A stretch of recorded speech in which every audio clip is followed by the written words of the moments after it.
Everybody got our own hero. Down to the police. Let's go to A.B. Johnson. Mr. Bashira. Down to Ali. Musa. Kamaruma.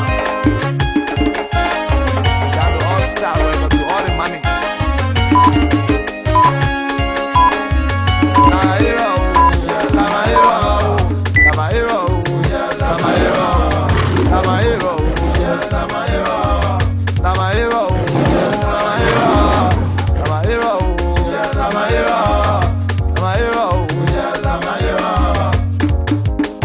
Some people got a hero to make a market. Some people got a hero to make food. Your hero is your hero. My hero is my hero. Take a hero. Na my hero. Na my hero. Na my hero. Na my hero. Na my hero. Na my hero. Na my hero. Yes, they go to the show. What about your way? You got that money. You did. I was saying go. You got Benson.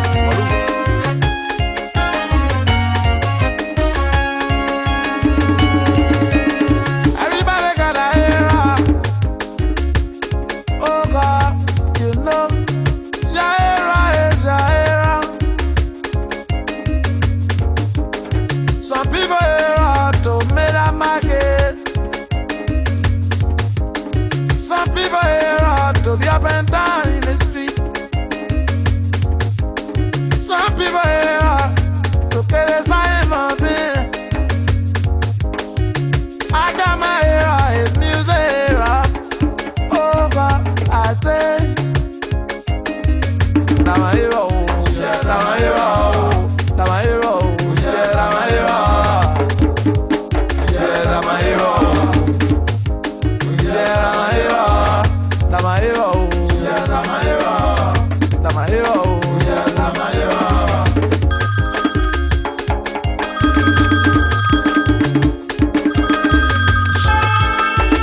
Yes, I'm telling you today. Time for all the men I am of their life. Go down, Wallace. Carrera. Volleyball. Carrera. Senior Senator. Carrera. Representative Child Marshal. Carrera. I say. Oh God, you know. Now my hero. Now my hero. Now my hero. Now my hero. Now my hero. Now my hero. Now my hero. Now my hero. Now my hero. Now my hero.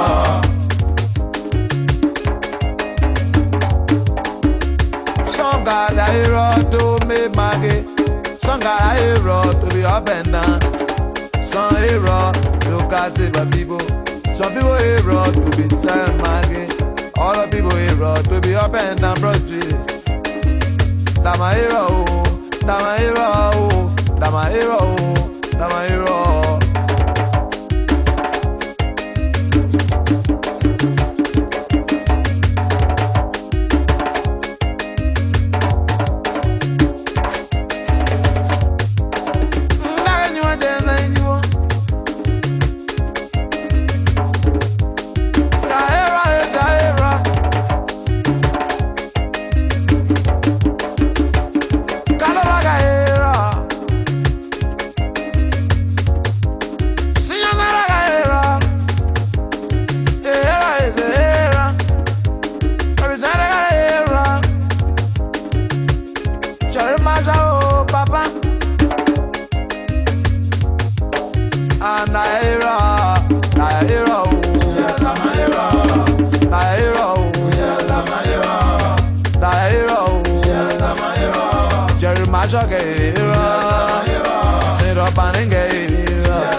Some people here to me JJ Pole. Some people here to sell their market. Some people here to up and down. Some people here to go to school. That I hear, that I hear, that I hear. Hey, God, everybody got a hero here. Look at that one, sir. Funny boy. Just go to OJ. OJ guy, you know, hero. Debere.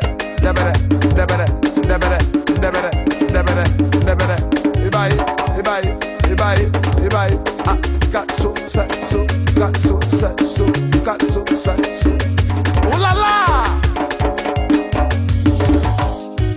Your era is your era. My era is my era. The era, oh. Some people era to be up and down in the street. Some people era to be continental. That era. She era is to produce music. I think it's era to produce music. Amen. Ebi Johnson. And I will.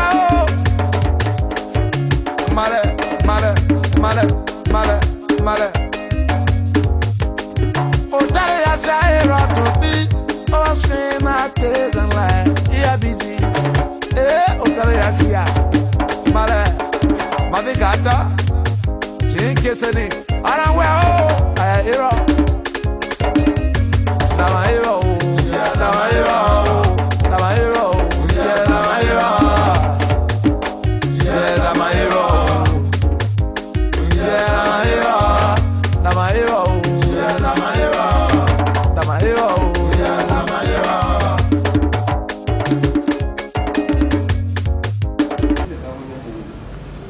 The government have drafted what we call a strategic response to unmailed CDW, which is consolidation, drawdown, and withdrawal. Two, that the Minister of Defense raised the alarm publicly to inform everyone that the government position was that it was too premature for the United Nations to begin to talk about drawdown and withdrawal when they have not assisted us in the completion of the restructuring exercise. And that thirdly, that we should go back to jointly conduct an assessment throughout the country on the security assess capability and what is required for Liberia to be able to take over its own security. So with that in mind, the UN stopped in their tracks, came back and said, oh no, we are not withdrawing, but however, we just wanted to make sure we can begin to plan. So they have agreed with the government to conduct a joint assessment, and that joint assessment is ongoing right now.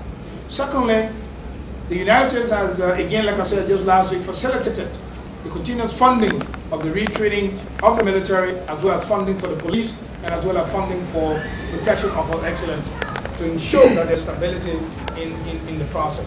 That is a response of government. That document is in draft. The National Security Council is working on it. I rather want to leave it at that, but indeed something is being done about it. So we did not just sit and wait for you. Absolutely right. It is a concern. All of us have to work towards to make sure that we have the requisite capability to be able to replace the UN if and when they do need.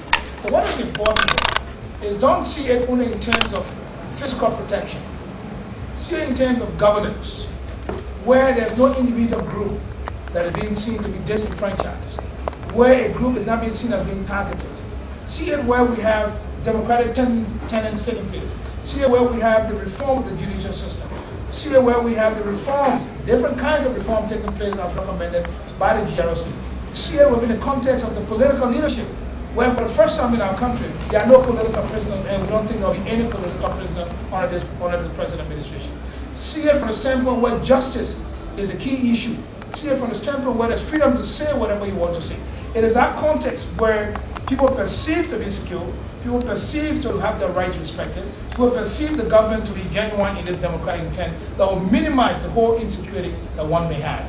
It is on the basis of that individual perception that you may have that security and safety as compared to having the physical presence. So as the government is proceeding on its SSR program, likewise politically, democracy should be properly implanted. And I think that will help to ensure the safety and continuity of our country. Really, personnel, I am concerned to know. I know that you're doing great work and we want to applaud you for what you've done so far. My question is, what do you plan to do or is doing for the free flow of information between the security apparatus of Liberia? Because when we talk about a holistic security agency, as you indicated during the presentation, we're looking at the free flow of information between agencies in order to take care of that situation that they have at homeland security needs. Because that was one of the problems why information was not flowing between the FBI and this. So what are you planning to do to have that in place? All right. Well, how coordination is taking place not only among them or among us, but also between the executive and the legislature on information that is coming in terms of the restructuring and our preparedness by the government. Information flow is a problem. It is a challenge where we don't have the basic infrastructures necessary. Just about 2-3 weeks ago, Liberians organized along with Cisco and Microsoft and others what they call the ICT conference in Liberia, Information Communication Technology Conference. A conference that went to assess and review how the exchange of information can complement deliveries on the IPRS, the Interim Poverty Reduction Strategy. The flow of information between all the internet connection, because I am told by the ICT people that the people have a way of going into a computer even if you cut it off. Yes. So yes, information flow and exchange is good, but there's also a downside. If you're really not prepared, we are told they can read your information as you type it in. So, you know, we're learning, and I'm sure that with your expertise, like those Liberians who left from the States and went back to help us, make us aware, we'll learn. If I didn't have that little idea, I would have hit that key. Because it said, you know, Trojan horse, close, hit the close key. I said, making reference to the intelligence. I knew that, but I just thought this would have helped. So if you wouldn't on the basis of that, but let the honorable senator. No, he said about intelligence. You have to be careful. You know where we came from. Not every information that comes from the security cycle get to the public so quick. For instance, the president of one of the MOU to be signed, sent him there. He called chairman from the Senate from the lower house. I want to get certain thing from Nigeria. But now the public will have to cease. We want the public to know. Because what I told you first, we want a free process. So the public here will react. And one of the assistants, just what he said, the army is reducing. How can we get that assistance? To the president, send a document, and we're restricted in committee room. Even we have to go to executive to get the president order to send the defense minister. So the restriction of information, you know, military cycle, even with duty communication, you can put a confidential or restricted. I mean, when you're supposed to do as a whole security. So we are following that. Even the phone call, when we inform the Liberian people, because soon you tell the Senate, we will go to the various county, inform our people.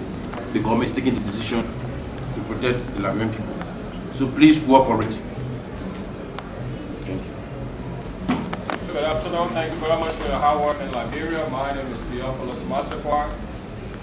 My question to the reconstruction of our army. When I say our army, I'm also a former military personnel from Liberia. My concern here, the service support arms that we have, like the Air Reconnaissance Unit, the group of BTC, the group from Shuffling. What are we going to do with those facilities? What are you doing right now with those facilities? Even though we are looking for high school and college graduates, what do we do with Army personnel that are not high school graduates, but technically they are very capable of assembling, disassembling their weapons better than a high school or college graduate? What we do with those people that still want to serve in the Army, but they're not high school graduates, not college graduates, but they are technically inclined? And I know a lot of them that are just going to serve the Army for many years. Thank you. Just like us, I did serve myself. We remember all of those times that all of us passed through. Some of your colleagues are there. Colonel Cyril Lawrence is now the senior junior military advisor. I'm impressed. I know. We have General Tuba that is out there. But let me put it like this. To join the new military is voluntary. If you have skills, you can come in to join. But the standards are there. There may be a need to establish similar standards for the band, to establish similar standards for maybe mechanics, or similar standards for drivers, to allow them to have those kind of persons recruited. So yes, we want to make sure we don't open a back door for persons to come in. So we like to make sure the policy is very, very clear as to which way we will be going. No, very good. What we're doing also is that the new military will have similar persons who are trained in small arms repair.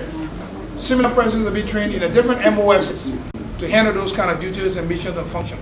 Nearly all of our soldiers will have the skills to assemble or disassemble, to be able to move either cruise-self weapons or to operate cruise-self weapons as well. So we'll make sure that they have all of these capabilities that the former personnel who are in the AFL also have. We also have an engineering company to provide vertical and both horizontal engineering to make sure that the military will have the capability to move if so desired, also contribute towards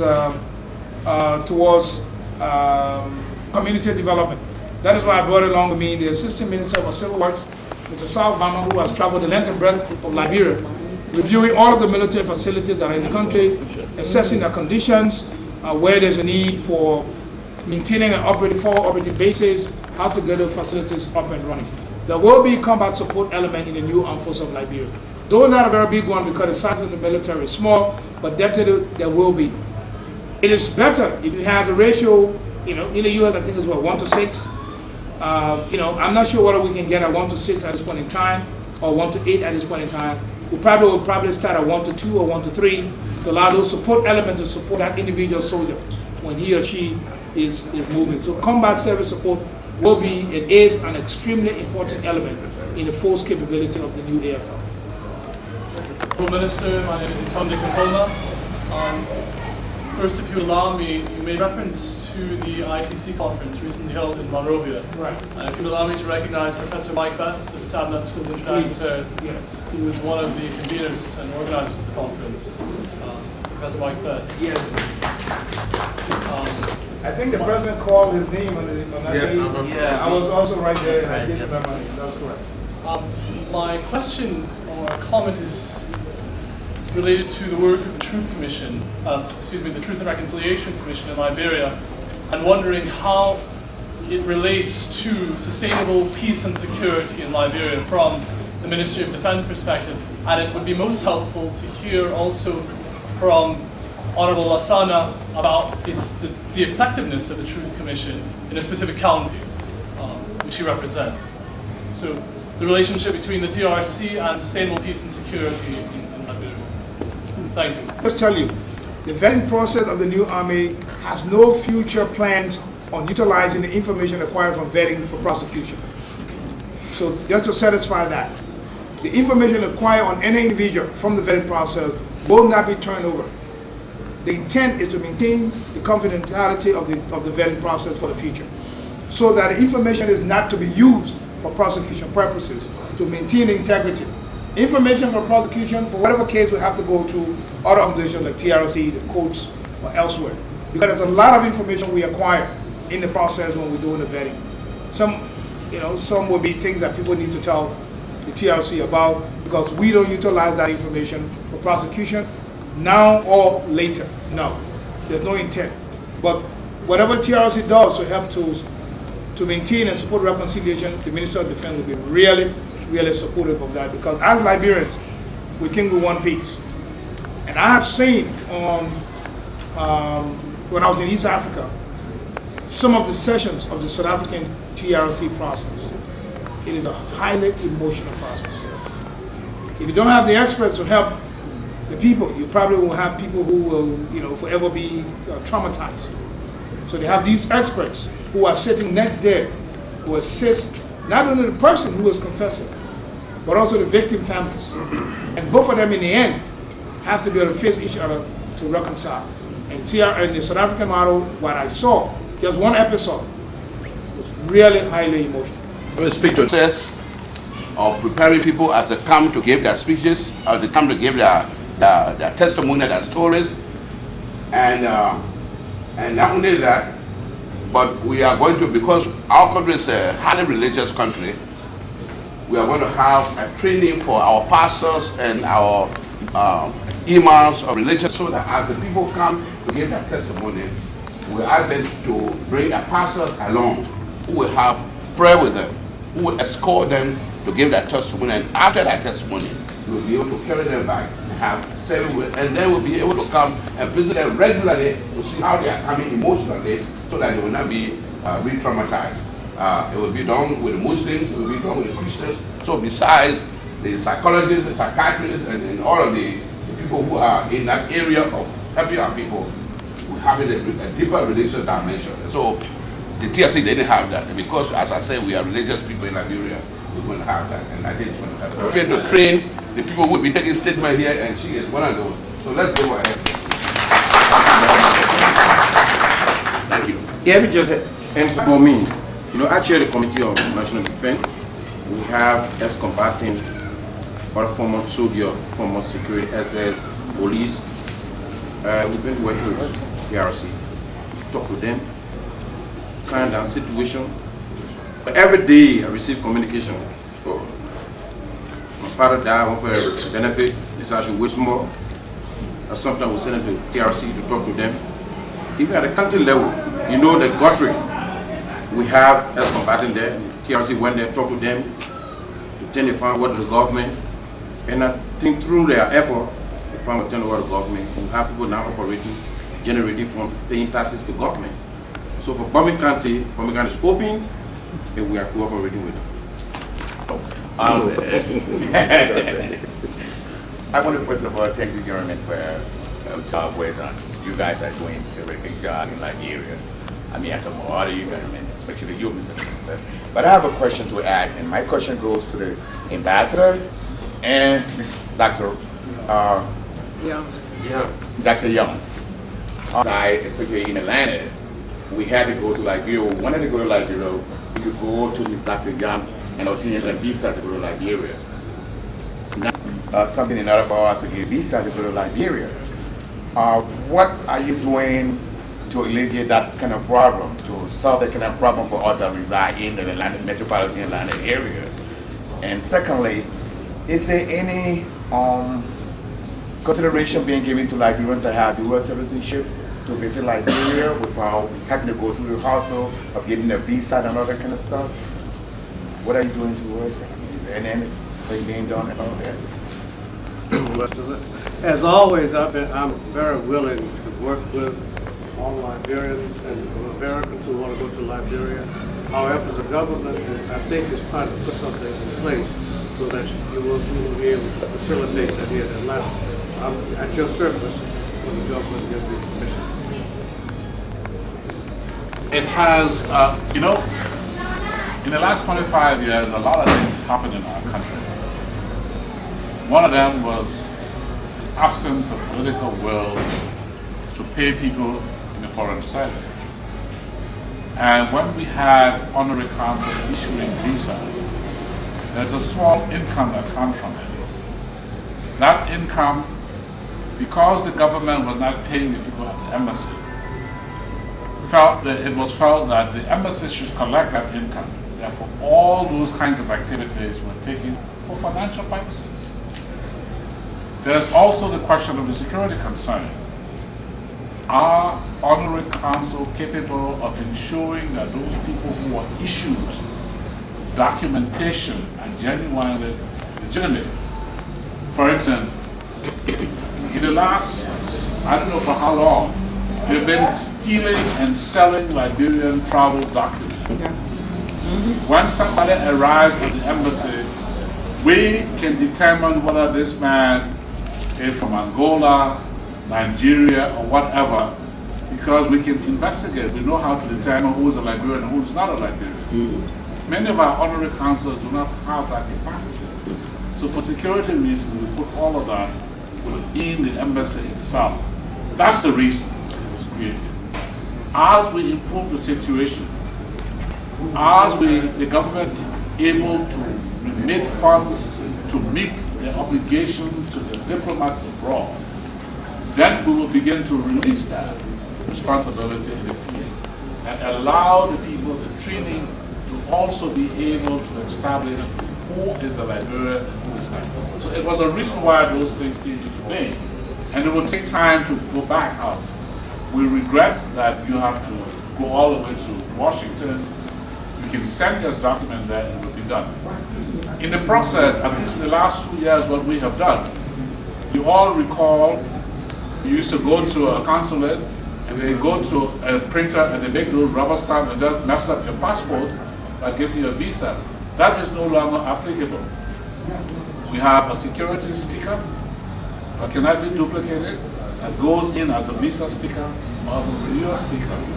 These are things that have just begun to be put into place, and it will take a little time for us to be able to infiltrate all of our consulate offices to allow them to do that, ensuring the security, ensuring accountability and transparency, so that everybody who gets a visa is a legitimate visa that's given and is accountable for.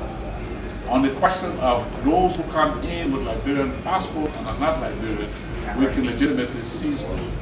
Now we will do this over time, and gradually the Consul General in Atlanta and in other parts of the United States will have the responsibility and capacity to issue documents that they used to issue before that occurred to them. We're sorry about this. Not a question of dual citizenship. That's an issue that is becoming extremely topical.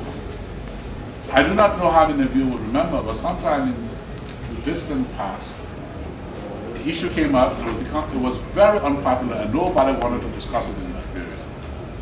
Liberia's constitution today does not allow for dual citizenship.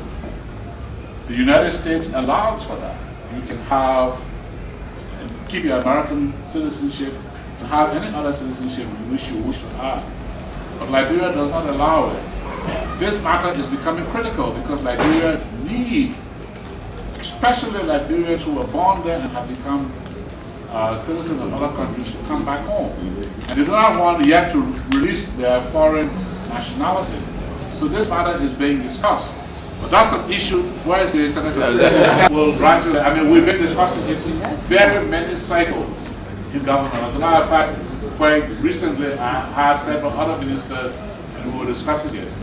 It is very critical that the government does something about it, but it is something that has to be done by law, and we will have to go through the procedure. Hopefully, they will favorably look at that so Liberians who are born there and have come abroad can go back. But there's also a need for other people of color descent or to have the opportunity to become Liberian citizens as well. So that's the issue. But today the Constitution does not allow it. In a recent case where a Liberian born in Liberia and become an American who wanted to go back home and serve his government could not be confirmed until he took up a Liberian citizenship again. Yes. So that's the law. And until it is changed, we'll abide by the law. A little footnote in support of what the ambassador said. It doesn't mean that as a Liberian, if you go back home, and all of us know that you also have the blue book, it means you're going to be stopped. If you went back home with your Liberian passport at the airport, of course, you go through, you don't pay. If you went back with your blue book, they will ask you for your visa. Understand that. Yeah. If you went back home with your U.S. passport, they will ask you where's the visa. But you can keep your blue book in your book, and if you present your Liberian passport, you are just another ordinary Liberian going through. Do they have Liberians serving in the government who are American? The answer is yes. Did they deny their U.S. citizenship? To the best of my knowledge, the answer is no. Did the government refuse them for them to work in the government? The answer is no, the government did not. 2 of my deputy ministers are American citizens. The deputy minister of defense or administration, the deputy minister of defense or operating American citizen who serve in the U.S. military. Have they been confirmed? Yes, they have been confirmed. And they are working, the Honorable Senate confirmed them. But they went through a legal mechanism. They told the courts, okay, look, I was not here, I left the country, I've come back, I want to reclaim whatever I did back there was because of the war. and the court signed it, the legislature, that's what they wanted. Oh, So they gave it to them and they went ahead. Lord. But to be honest with you, we must be law abiding. Yeah. We don't have to like it. If we want to change it, then let us change it to the laws. That's right. Wrapping this up. Thank you. My name is Malik Tukur. I just returned from Liberia recently. I want to thank the defense minister and the people who are working hard in that country. I carried my Liberian passport and stay holy.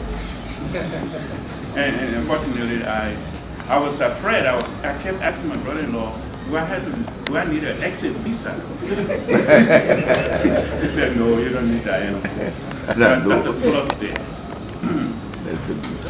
Two questions here, very crucial. One, the first one here is, Liberia has gone through a conflict, and I don't know the documentation, but there was some type of a defense pact between Liberia and the United States. And during the time of the conflict, I thought that defense pact would have been enacted so the U.S. can go to our rescue. They were saying that it was internal effects, and we have foreign fighters fighting, on the other side, which would make it possible for the United States to go to our defense. That's the past history now. But what is being done in the near future, in case we have another conflict like this?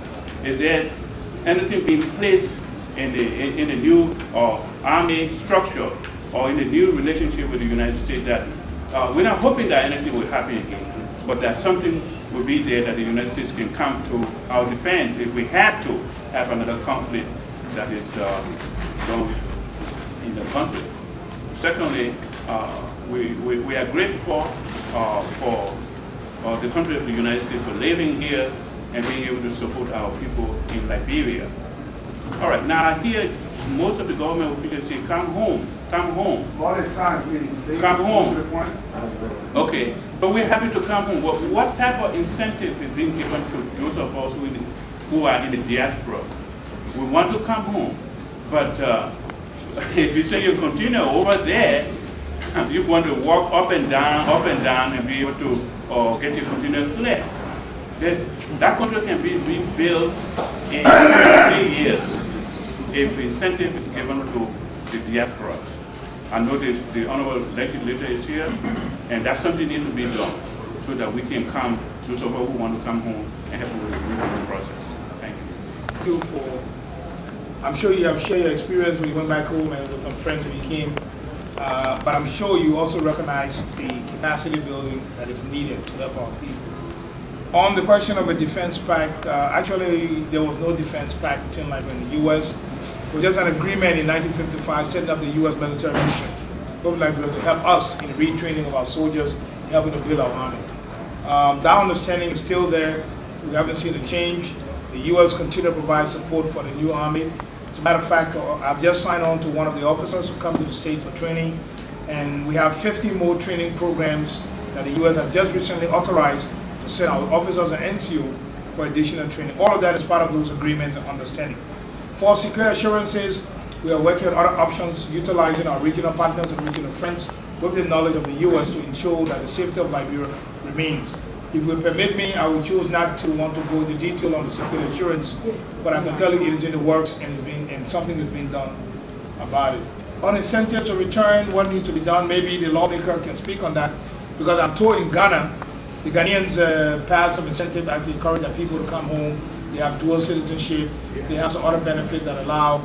I'm aware, though, that Liberians returning are given permission on some tax break on their container that are bringing, including the importation of aviago. Yes. Really? It's in the books. It's right there in the law. Yes. One has to do a little bit of research at the Ministry of Finance and you get it. Secondly, the Ministry of Finance, the Ministry of Finance has published in the local daily for the past 3 weeks all of the legitimate money you have to pay when you bring a container. And the ministry is insisting that you must pay only those amount of money. And they outline all of the illegal money that you should not pay. So if you bring a container legally, go and just pay these legitimate claims. If you're Liberian returning home, you write the government Usually the letter go to the Minister of Finance with all your information of your returning and the inventory of your items. And the Minister of Finance, utilizing the tax code, gave you those benefits to allow you as a Liberian returning home. But if the Liberian is coming home under the pretext of returning and bringing items to sell, then you are duping the very government that you're trying to help. So the Minister of Finance gets a little bit rigid with that. And Dr. Saye and Frida Tamba are not ladies to joke with. They will not tolerate anything other than that which the laws apply. And everybody knows that. When you hear Frida is coming, you better pay your taxes. You have to pay when you, and that's why the tax base has gone, the receivable has gone up a little bit. Because she's tough, and those ladies are really tough. I must tell you that. We need that. And when you hear them coming, you better pay or you get shut down. So maybe the Honorable Senator will speak briefly on that. If they can pass laws, I think to encourage as incentive for Liberia, that would be great. Yeah, I think the minister already stressed on a certain point. It's written in the book. But one thing you need to take into consideration, you need to pay your taxes. It's the only way it's going to be developed. Coming to do business, that is quite different. They deal with you on a business line. Coming to resettle, they deal with you with respect to what they intend to do. Because even my money, I pay tax. When the Senate got vexed, you know, even J. Morris did too. Because they deducted money from us to pay tax. So he went there, we were asking, you know, money been there. Hey, you know the situation with respect to money. Mr. Minister, why people have to cut our money? He said, gentlemen, I only came here because I respect certain people here. And you know, you're from a country. I want to do that. I would say, your police. By instructing the legislature from working. So this government, you joke with tax. What is in the law, they follow the law. What is there? When the law provides that, they will excuse you from paying taxes, you follow the law. There's nothing the government is doing to contradict the law that is written. Respect the Constitution. So what we need to do, some of these laws, we'll send it to the internet for them to read it and know. We need to do that. Thank you. My name is Sarah Brown. I used to be a former SSS agent. I believe in safety and security. I would like to know what is happening to the criminals that commit crime in Liberia. What are the procedures, the laws that guide our people? Because I've heard several things from Liberia. And when you leave from here and go to Liberia, the criminals, quote unquote, target you from the airport and, you know, drive behind you all the way to your lodging area and break into your house and steal everything that you own. Yeah. Because why? You are coming from the United States. They're thinking that you have everything. So when these criminals commit this kind of act, they go to jail. After they leave the prison, what rehabilitation system is set up to put these criminals back in the society? I would like to know what the Liberian government is doing on this program to rehabilitate the prisoners to get back in society so that they cannot commit the crime again. Thank you very much. Mrs. Brown, I think it's a fair question. I don't have all the answers for that. I'd rather have someone for the Ministry of Justice correction system. But having served before as the Director of Police in Liberia, it is a tough one. I think there has not been enough emphasis placed in supporting the correction facilities, particularly for rehabilitation. And this time around, we have elevated the correction facilities now equivalent in terms of salary, training, and benefits to that of the police. So that a similar minimum payment made to the police now are being paid to correction officers. The government is trying to look at the correction palace in Zwedru. All of us have gone there. I've gone there with the president, the vice president, the entire cabinet. We have seen it. It's a very huge facility. And I don't want to say it's modern because we're not going to be talking about modern prison. But it has some modern facilities, big enough to host hundreds of persons, and it has an environment for rehabilitation process. It is a little bit tough in terms of finding money for rehabilitation of our prisons, but that is something that is part of the restructuring exercise. The United Nations is supporting that. There are a few other countries that have come in support of it. Hopefully, we may be able to find something like that. But let me give you a piece of advice when you're returning home. Imagine yourself going to New York, coming out of Atlanta or Washington or any of the neighboring places. You get in New York, maybe out of the bus or the train. somewhere, anywhere in New York, maybe 34th Street or down Manhattan. Flush your looking with your money in the bag, you have all your cash in your bag, or your credit card showing all, you go to shopping, you open your bag and allow them to put how many dollars you have. Pray to God before the end of the day you're going to get robbed. Similarly, if you're going home, go home like a normal like you're going home. You go home and go prepared to go home, and when you get home, do a little bit of physical check. Even ourselves will do the same thing. Make sure the doors are properly locked. Make sure the windows are properly secured. Do that last minute of time check. The same way you check your homes here. When you go to bed, make sure the doors are properly locked. If there is a single latch on the door, tell them to put 1 or 2 hinges at the bottom. Make sure you have a flashlight. Find a kind of early warning system. These are basic things to do when you're in the States. We encourage you to do the same thing when you return. And when you're in Broad Street or those highly congested areas, don't hold a cell phone so relaxed, like this. You are inviting persons who may want to seize the opportunity. So don't set yourself up for that. Liberia is no different if you were to do the same thing in New York or in Nairobi. You will have almost the same kind of problem. Or Lagos, you will have So I'd like to encourage you, don't be afraid to go home. Just make sure you're going home, you go like a Liberian going home. Yeah, it's very supportive, but it's sad when persons come and unfortunately get robbed. That is our concern. In fact, it is your own people. I tell the criminal, my mother is coming, she's taking good money. And yes, it's discussing the gallery. My mom will be coming with data tomorrow. And I think I will carry every one of you out. Because she's coming with good mark. So gentlemen, relax. So that means you're staying invitation to these guys. And see, the invitation comes from your own people. So yeah, when you conceive the information and right now, nobody gonna know. And we ask you, we need to, returned from Liberia after returning. I left there when I was 6 years old, and I just returned from there, and I was there for 3 months, and I never once felt like I wasn't safe. I don't understand what all the horrible reporting is about, but I never once felt like, it wasn't safe. Yeah, buildings were destroyed and whatnot, but I felt safe the entire time. Matter of fact, I felt more insecure when I was traveling through Ghana than I did in Liberia. Very good. Thank you. Yeah, learn all the technique. If you work for technique. So I will get on the ground, learn the technique, increase the level at which I am operating, and I fade that in. At some point, I was driving car, we put them on you. But they will look at your skin. The woman look at my skin for she said, your skin look like you from here or you from America. Entire dedication. What I really wanted to ask is that you talked about training 2,000 military personnel and I think 3,500 police officers. I want to know, are these military personnel and the police officers, you are only training them for Monrovia or for the entire country? The training is about 2,000, about 2,100 plus police personnel have been trained, and the others are in training.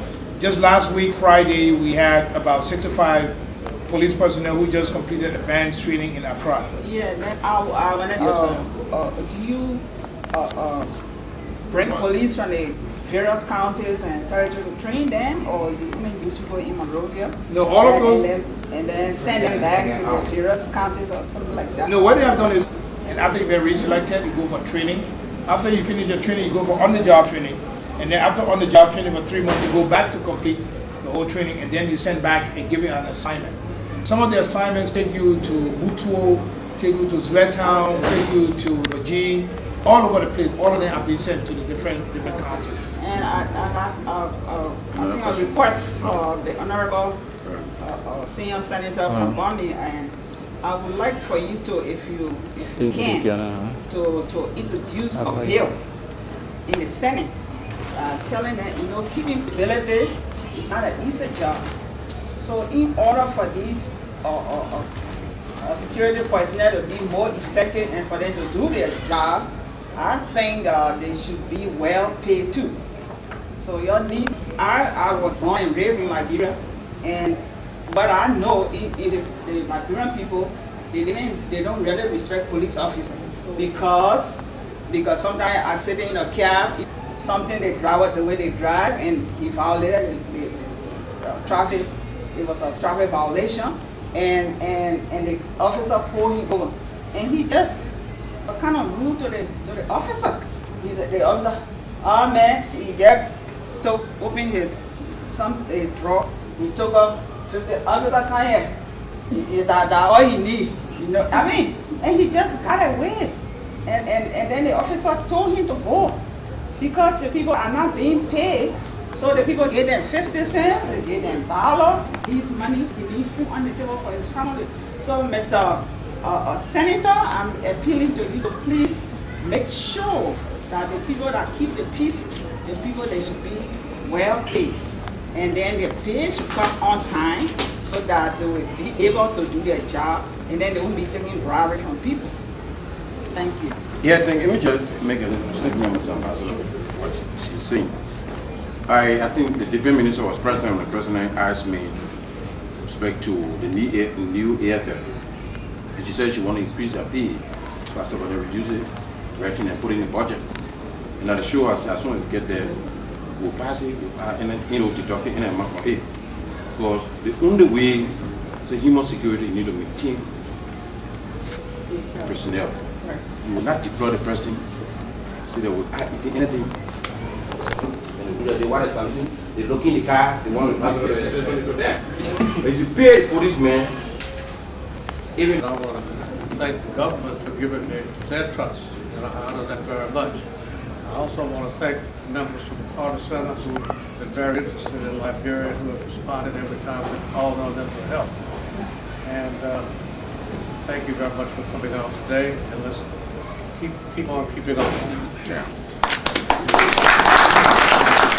All hail, Liberia, hail, all hail, this glorious land of liberty shall long be ours. You only bring me offering and mighty be our power. Lord, you only bring me offering and mighty be our power, and mighty be our power, and mighty.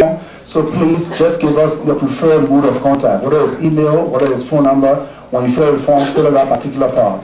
The second one is our attempt to regulate the question-answer period. I know we all are burning with questions to ask the president, but we got so many questions in such a short time. So there's no way we can get all the questions in. We'll pass the question slips around. If you have your question already figured out, write it down and we'll read it to the president. There's a place for your name. If you want to be identified, we'll read your name. This is no attempt at censorship. No, the president has a tight schedule and want to be respectful of that. Because we Liberians tend to be very flamboyant with words. I know us. And when we get up into asking the question, we're going to make a 5-minute speech to preface the question. So please write your question down.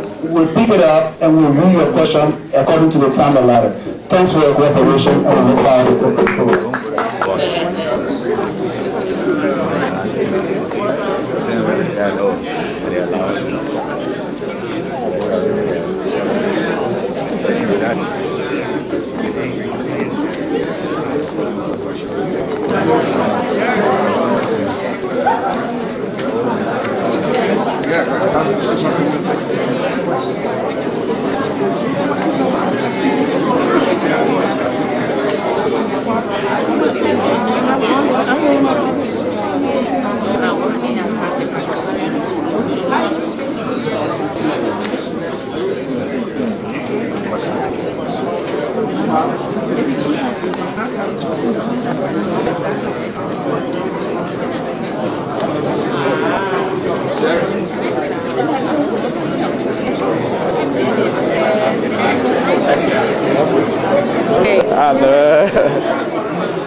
I will give you the question. We're not going to ask. Nobody reading my question.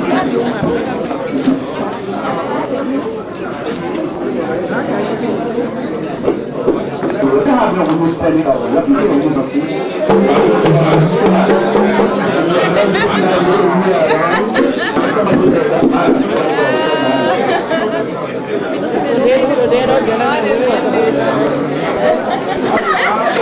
Yeah.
President.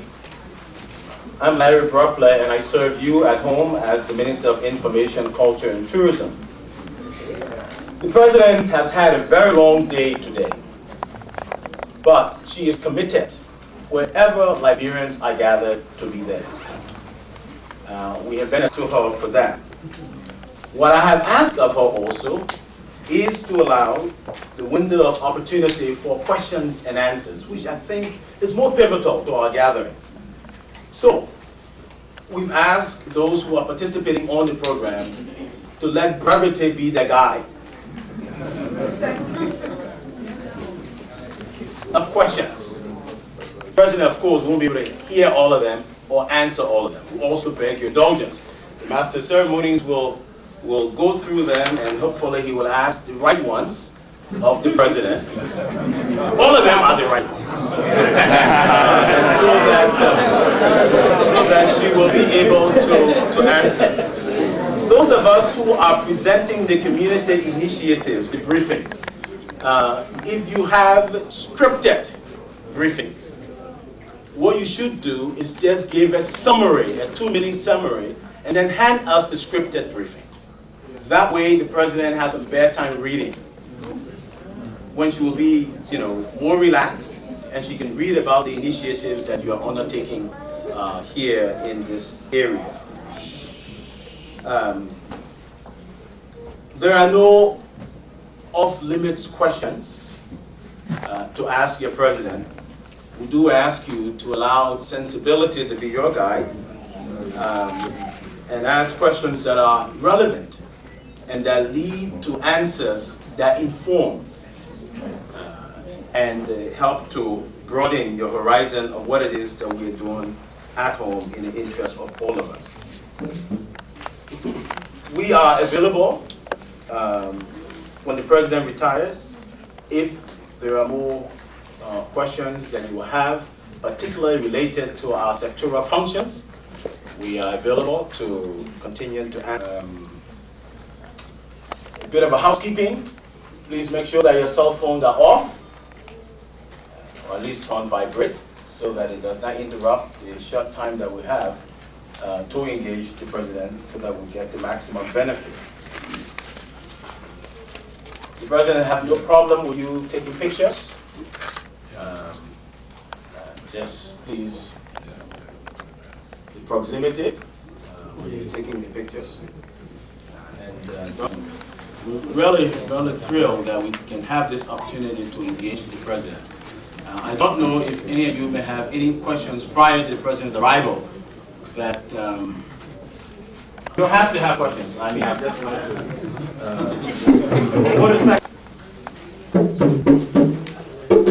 What we will do now is to expand with part of the program so that we have the maximum time when the President arrives. So.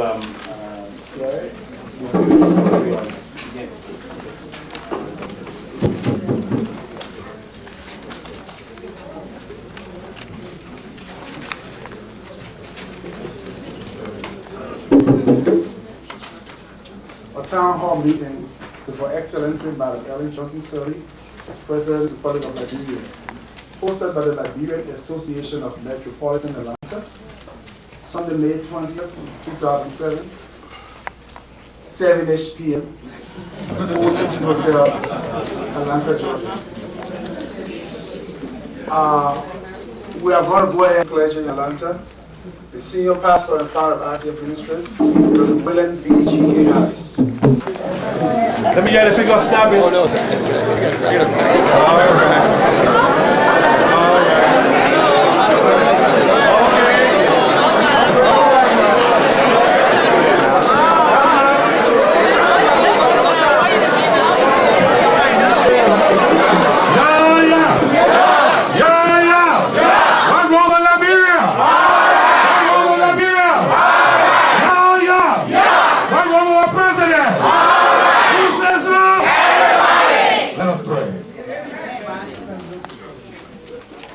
The God of Lakiri, Keith Bosway, Bob Gray, the God of our forefathers, the God of Liberia.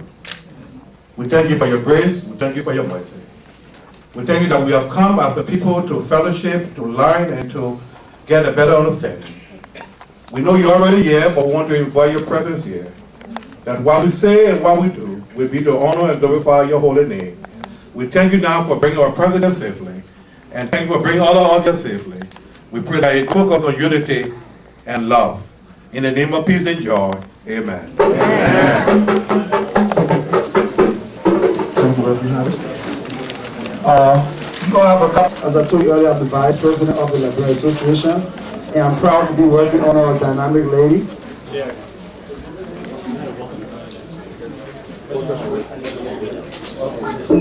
Okay, then we're going to put a stop on the program until the president comes down. So, Dumba, can you give us some talking drums? Let's just travel mentally back to Liberia by the sound of it.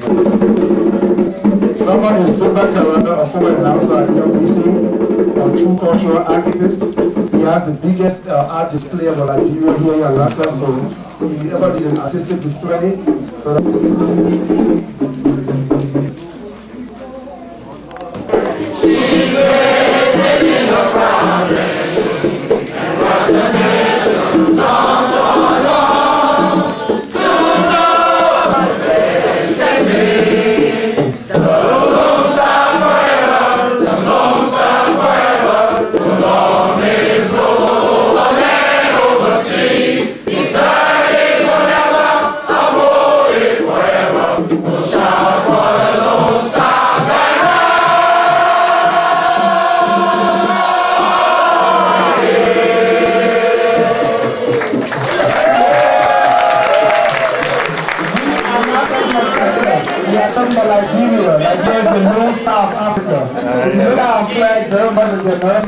and this is our memory. Our flag pretty much like the others, where the red stripes for the signers of the Declaration of Independence. The blue field, at the time Africa was considered a dark continent, so that's it. And the one star in the blue field represents Liberia, then the only independent state in Africa. So,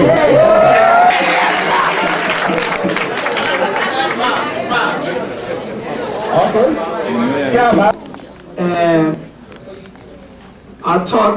I was talking to a guy, and he said, oh, I think the president will be traveling pretty soon.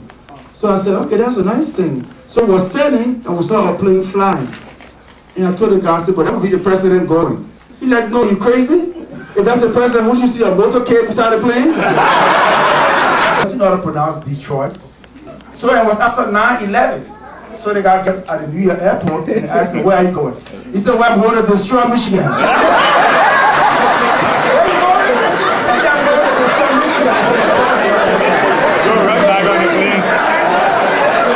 So much for the number, I think we're about to start.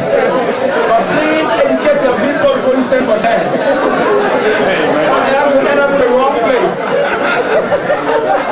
Good evening, ladies and gentlemen. First of all, whenever you do anything, there won't be somebody who will help you. And whenever you're successful, you're not going to leave there alone. And in this token, I want to recognize some institutions who are present here tonight with us. The Carter Center, if anybody from the Carter Center, please, I want to see you. We got from Sen.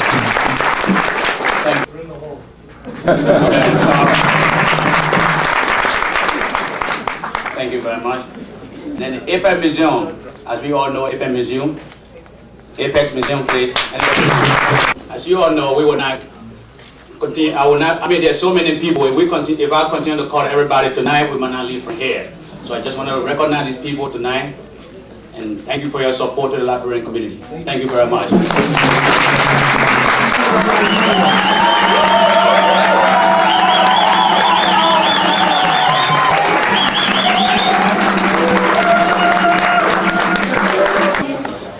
We ask you to please be quiet, perfect decorum. And I will now call on the president of the Library Association of Metropolitan Atlanta, Mrs. Sue Willen, to give a welcome statement to the library community in Atlanta, Georgia.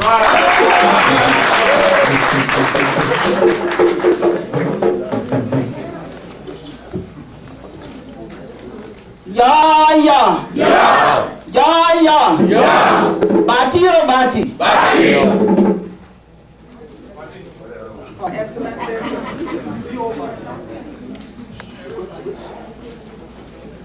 President Ellen Johnson Sirleaf, Ambassador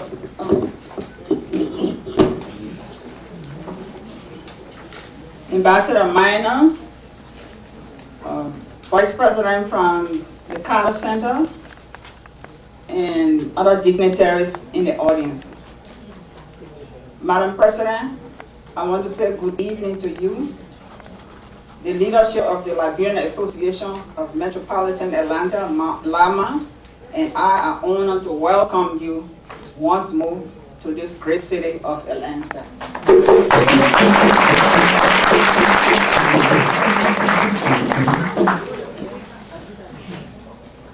It will be exactly 1 year next Sunday, May 27, 2007, since we first met with you here at this hotel to welcome you as Liberia's first elected female president. Since our meeting with you, Madam President, our country, Liberia, has made a great deal of progress due to your dynamic leadership. Under difficult circumstances, your administration has given hope to the despair, inspired confidence in our people who have almost given in to fear and self-doubt. You have restored our dignity. And for this, we want to express our appreciation.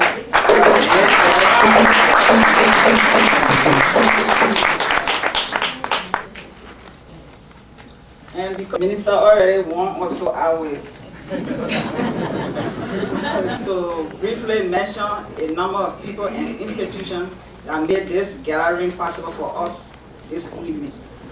First of all, I would like to thank all our special friends at the Carter Center and the Georgia Institute of Technology, Georgia Tech, for their leadership in sponsoring this program. We are always grateful to the Carter Center for their interest in Liberia. We appreciate everything that you do for us. By the same token, we are grateful to all other international partners for their contributions they are making for our government. And because of time, Madam President, finally, President Sirleaf, because of your emphasis on education in Liberia, and the Liberian community of Georgia has decided to launch a scholarship program that will sponsor one qualified deserving student from each of our 15 counties to attend the University of Liberia.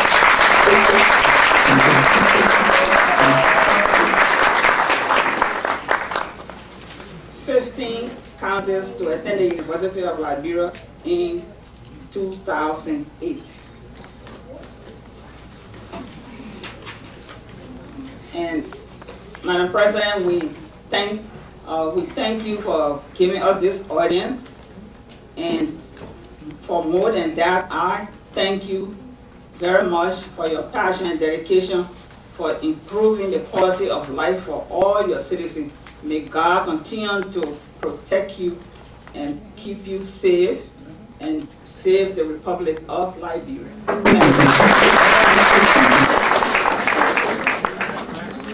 That is our welcome, Madam President. At this time, Madam President would like to inform you that since your last visit here with us, there have been some partnership that has sprung out among us Liberians and our African American counterparts and American counterparts. So at this time, we're going to call on two institutions that are going to give us a short briefing. First, I want to call on a representative of the Liberian American Partnership. Your Excellency, fellow Liberians, friends, well-wishers, supporters of Liberia, ladies and gentlemen. I'm honored and delighted to extend greetings to you from the Liberian American Partnership Initiative. I think there are 5 board members here. Could you just stand and be recognized? Pastor Harris, are you there? Dan Moore, Mabel Green. Okay, thank you very much. Please give them a hand. These people are working hard for this. We work to identify and pursue resources, material as well as humor, to assist in the reconstruction of Liberia. we were told that all the ships that fly the oceans, you find Liberians on those ships working in all areas of discipline except the ship called partnership. And therefore we have changed now the equation. Liberians are building partnership. And we build partnership right now with the Africa's Children's Fund, a gentleman called Dr. Victor Mbaba. We are sending between 25,000 to 22,000 to 25,000 boats to Liberia, K-212 boats. They'll be leaving in June. We also want to add computers to the consignment. So if some of you here have some flat screen computers that you're not using, please donate them to us so we can get them to Liberia to be used in that regard. Flat screen, anything, but we don't want junk. That's why I'm limiting it to some of stuff. We also accept stationery. Cynthia Nash is working with the boat company for stationery, and all those we put in the container. The thing is, we want for it to go beyond Monrovia. The only thing that's going to stop in Monrovia will be the law of boats from Georgia State University. Will go to the Louis Otto Brown School of Law, and the medical boats from not Emory Morehouse will be going to the Douglas Addy School of Medicine.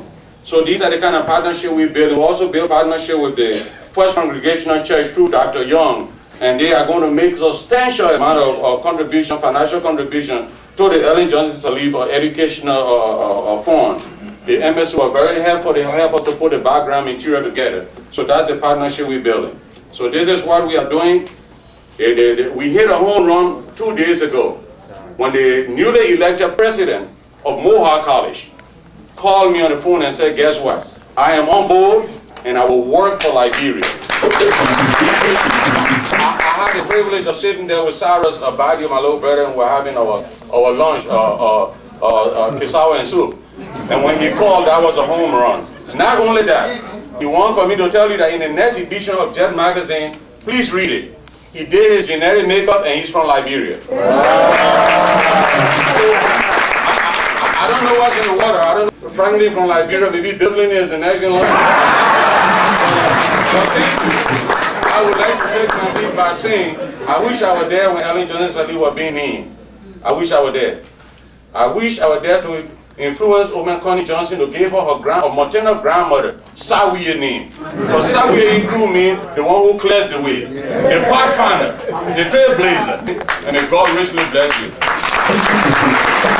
Our conflict resolution program is also coordinating the rule of law initiative in Liberia. Mr. Craig.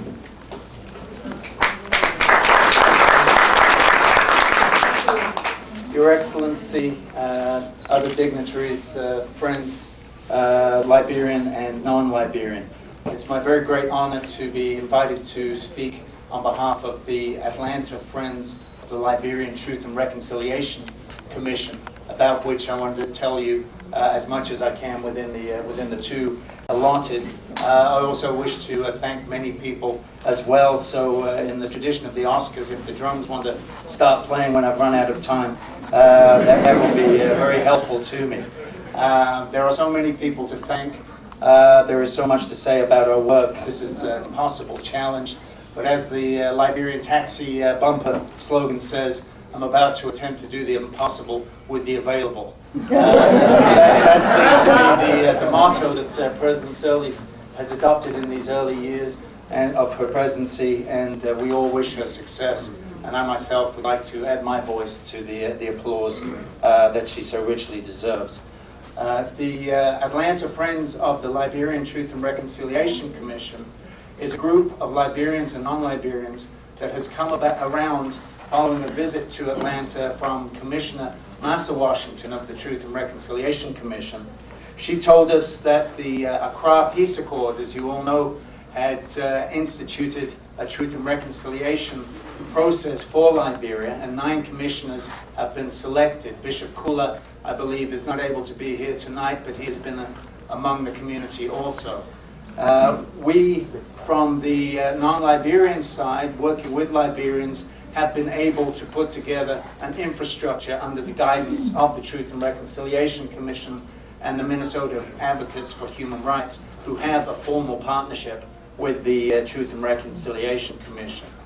We are therefore this summer ready again under the guidance of the Truth and Reconciliation Commission and under the under the guidance of the local Liberian community here through LAMA, particularly through Reverend Harris, to begin the statement-taking process for those in the community who wish to take part in the Truth and Reconciliation process by sharing their stories with the commissioners and eventually with other Liberians if they choose, or to give their statements anonymously. People will be passing down sign-off sheets with phone numbers if people here are interested to follow up and find out about that. The essential element of this, of course, is community outreach, of communicating about this process. The Liberians will be going out among other Liberians and explaining how this will work in detail. Bishop Harris will be having a meeting on the 27th of this month of other clergy to really begin that outreach process seriously. We'll have a launch sometime this summer. We hope a visit from Chairman Verdier of the Commission. So that is the work of the Commission. And to thank in particular some of the partners. The list is long and you'll see it on the bottom of the sheet, so I'll spare you that. I should particularly say that Ambassador Julie Andy has been very active in the community. Will be coming back later to work some more with us. To thank Bill Hoffman of King and Spalding, who has generously lent his facilities. To thank many volunteers who have become statement takers. They did 2 days of training recently. If you would all stand up and identify yourselves, that would be much appreciated. Statement takers, please stand. And said that they do not want Liberians to be taking their statements. Their questions of trust in the community were such that it was preferred at that point that non-Liberians work this way, which is why you see non-Liberians as statement takers. To very briefly thank also the Emory in particular, who has backed this financially along with Georgia Tech, and to acknowledge Mike Eastridge, who has managed the training, Atundi Kokoma, who is helping facilitate the outreach and is force behind this evening's meeting, and as they say, everybody else who I have neglected to mention. Thanks, and we hope that our work can help in the healing of Liberia, which is so desperately needed, as well as the development activities that this community is pushing very hard to achieve.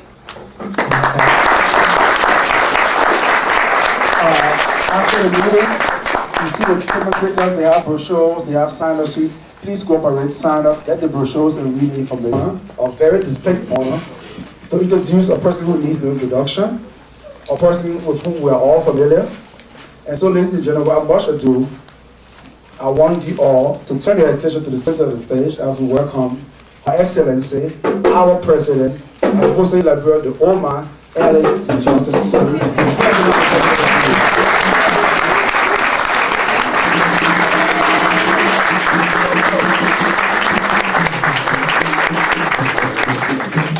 to all of you, and in particular, welcome to many of the old friends I see in the room who's been with us in one way or the other over so many years.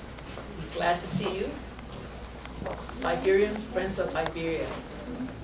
As you know, we were here over the past 10 days. We've been here doing some commencement exercise. I've just come from Spelman, where I did the commencement address, and I'll be leaving tomorrow to return home.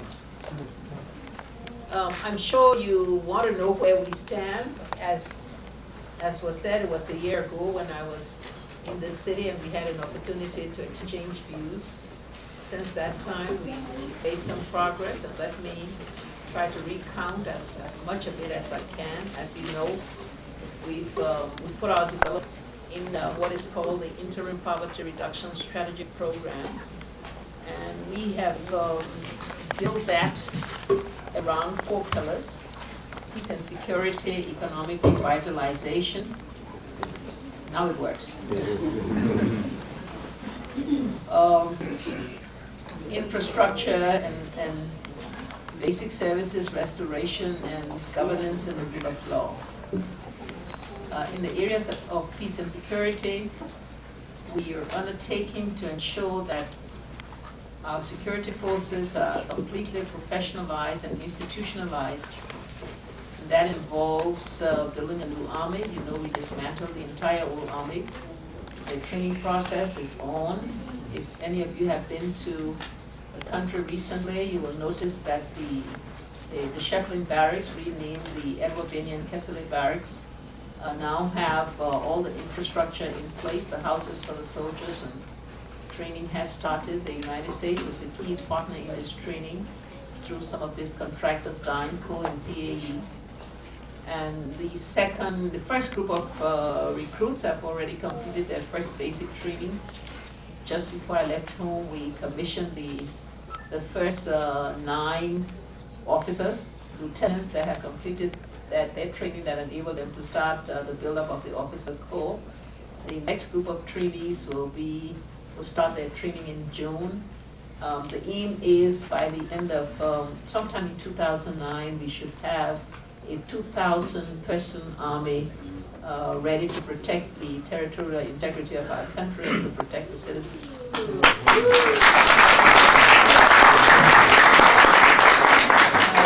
The same is ongoing for the police force. We have people now that have been properly screened and are going through the police academy to be trained. The Special Security Service is going through a rigorous screening program right now with the support again of the U.S. that have provided us 5 advisors that are working with them to make sure that all of our security forces not only respect the laws and constitution, but know that their first area of duty is to protect the citizens. And so we hope that by the time this training is over, we'll have truly professional forces. At the same time, until this process is concluded, we still have the UN peacekeeping force in the country.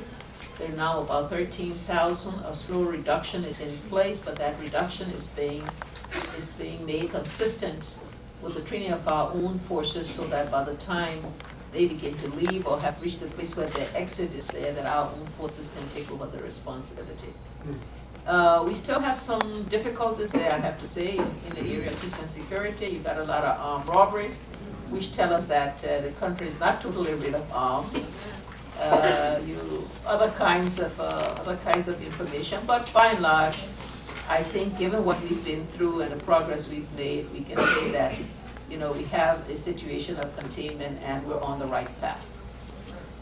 In the area of economic revitalization, we were trying to reactivate our traditional areas of growth, our mining sector, forestry sector, agriculture sector. We've concentrated on getting places. We've distributed free seeds and tools to them. And as I traveled around the country, I saw so many farms in all of the counties that I suspect by the time we get to harvest toward the end of this year, we should not have too much difficulty in being able to feed ourselves.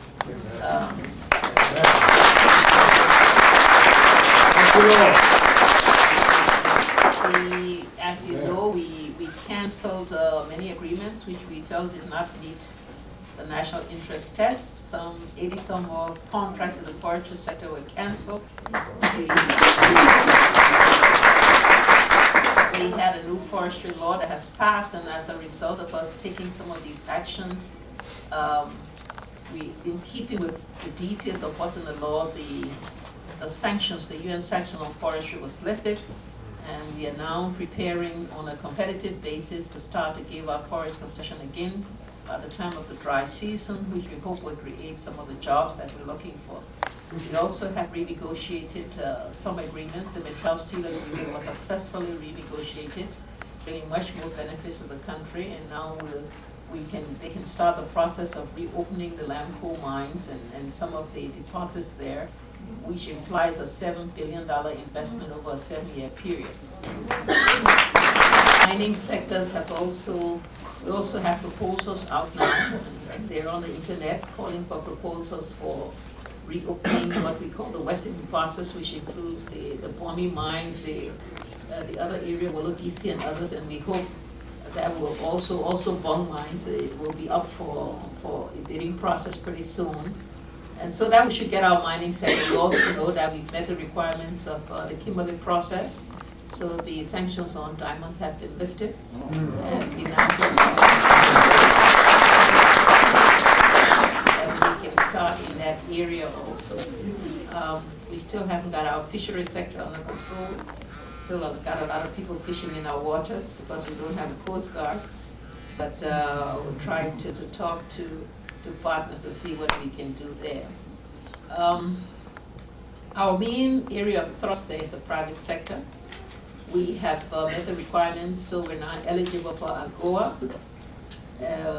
We're also working for the Millennium Challenge account. I hope that by the time the threshold countries are named in November, that Liberia will be a threshold country, and hoping to become an eligible country sometime next year. That will open up a whole range of other possibilities. We still have a huge debt burden. 3.7 billion to 4 billion worth of external debt. That debt comprised 3 areas, multilateral, bilateral, and commercial. The bilateral debt, we think we've made sufficient progress on cancellation. I'm sure you heard some of this when we had the partnership forum in March in Washington, D.C. The multilateral debt through a combination of internal mechanisms within those institutions, that is the IMF, the World Bank, and the African Development Bank. And with the support of some bilateral partners, we hope that we can get that. And that should lead us on the road to the heavily indebted poor countries initiative, the HIPIC initiative, that should lead within a period of 12 to 18 months to major debt relief. We still have problems with commercial debt. Much of it is bogus. Much of it is now held by what they call the vulture funds. So we expect that we may have some lawsuits on those. But again, progress being made in that regard. We're trying to do what we can to open the private sector, as we would like to see the government's intervention in the economy reduced so that the private sector can be the main engine of growth.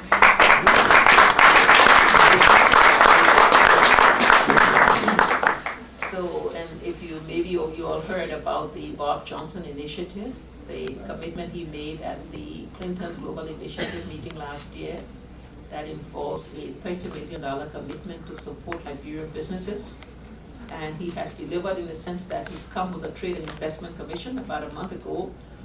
And with the support of the Overseas Private Investment Corporation, we think that 30 million facility is real. We're going to set up an office that will work with the financial institutions in the country and working with our National Investment Commission to start by the end of this year to look at proposals from Liberian businesses that they would give support. I urge all of you in this room who have businesses or have business ideas and business potential to try to look at that potential and see if this is something that you may want to benefit from. It may require doing business, you know, the old-fashioned way, which means working hard, you know. And of course, that's what business is all about, but also being good corporate citizens in which, you know, you pay your taxes and you abide by the rules and the laws of the country. We know that to do these things, we have to fix our infrastructure.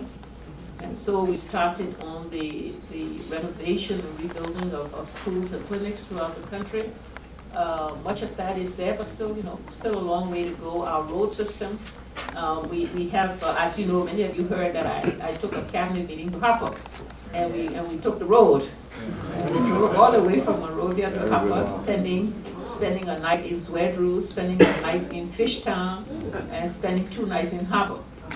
Well, that tells you that we did get the roads fixed to be able to get to Hapa.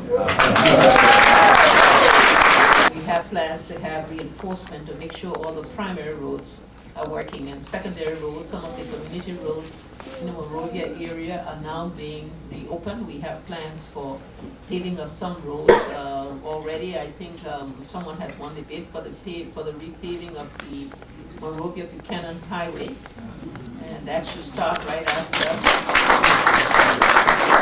In this respect, we work with our partners. The World Bank has been a particularly strong partner in the infrastructure.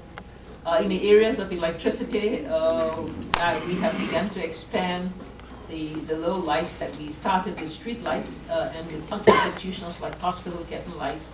But today some individuals now have lights in the Congotown area, in Monrovia area, in the Pinsville area. Not enough yet to bring the cost down, but enough to say that we're on the way. We're still in the second phase of our emergency power project, and our dream that is after that is to go private.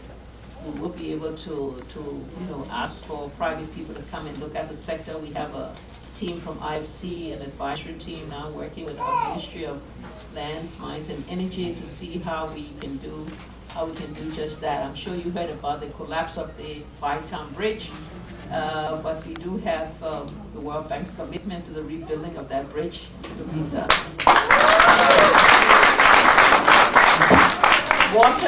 Water is increasingly available now, pipe-borne water, not only in homes but in communities where we cannot do individual homes. We're putting up standpipes that bring clean, clean water, pure water that's drinkable to many of the communities. That program will continue if we can get the White Plains plant functioning again.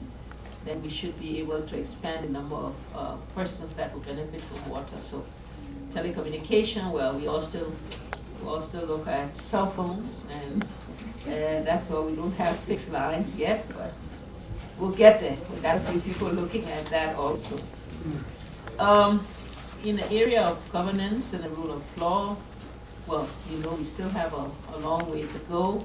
First of all, the civil service, a restructuring of the civil service. We still have a bloated civil service. We were able to take 17,000 ghost names off the payroll.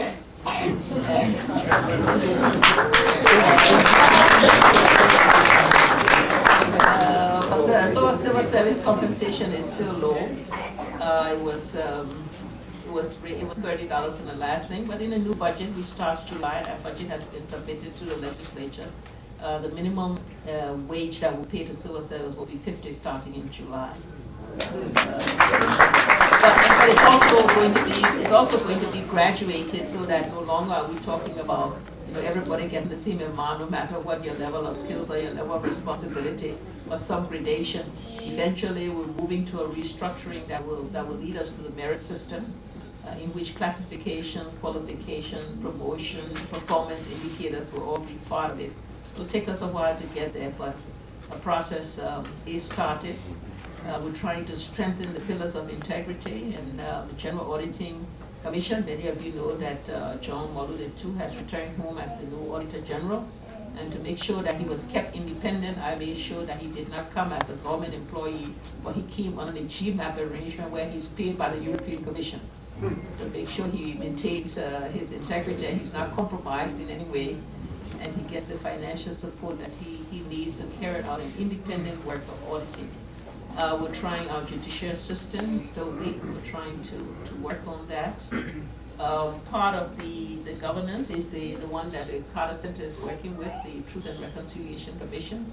Had a bumpy start, lots of teething problems, but we're hoping that they will get sufficient support, not only from the government, but also from our partners, to enable them to accelerate their work and to achieve their objective.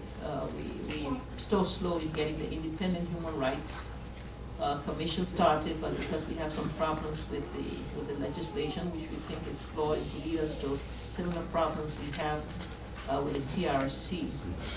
We're working on things like a Land Reform Commission, the Law Reform Commission, that will settle some of these very difficult problems we have in this area.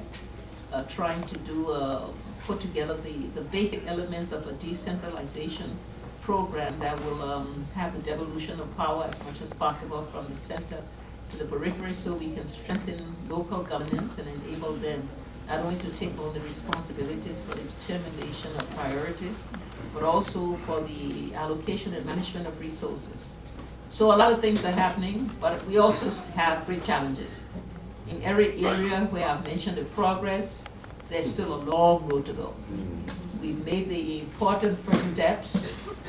We hope that all Liberians will see this, and all Liberians will be committed to helping us to consolidate this progress and to expand and improve upon it in the next year or two. We hope that all Liberians will be peaceful. We'll make sure that this time around we can concentrate on bringing development to our people, bringing equity, equal opportunity, and social justice. and that this is the best means for peace. We hope we can create those jobs that will enable our young people to see an alternative to extortion and violence, to being able to meet their basic needs.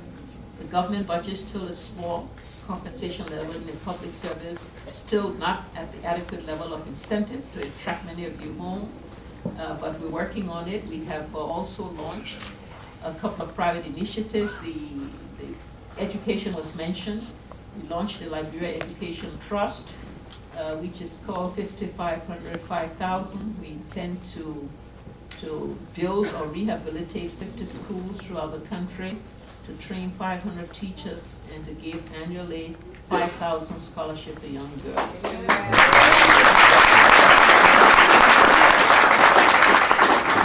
We're very glad that that brings a supplemental government resources, because the money raised for that comes from private sources, from individuals here, good American friends, from institutions here. And one of my mission on this trip was to do fundraising for that. We had a couple of events. We've already raised about 350,000. I hope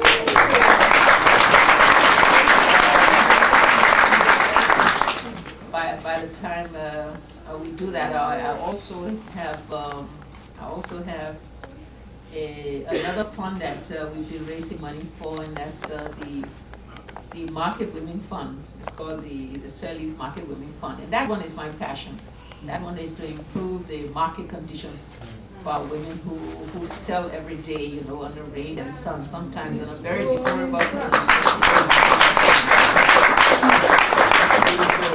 the country. You will see the Nancy Doe market on a major renovation. That will be a model where we will have, good marketplace, good sanitary situation, good stalls, playground for the children, school for the children, for the primary school. In the area of health, we continue to make some progress. We getting support to address HIV/AIDS from the Clinton initiative. Health is by and large decentralized. We do have a major problem in the area of health, because some 70% of health services in our rural areas have been provided by the humanitarian NGOs. Well, today they say Liberia is no longer humanitarian. We are making enough progress. We're moving from humanitarian development, so we get penalized because the humanitarian NGOs don't have a mandate in the development area. They are moving out. We don't have yet the resources, both human and financial, to take over the services that are provided in all of our areas. But we're, again, working with friends, the World Bank and others, that are trying to put up the resources, and some of the bilaterals that have left the country, we're trying to attract them back, like the Danes and the Norwegians and all of them. And they're all beginning to come back, so we hope we'll be able to cover some of that gap to enable us to continue to provide a service in that area. Well, that's my briefing to you.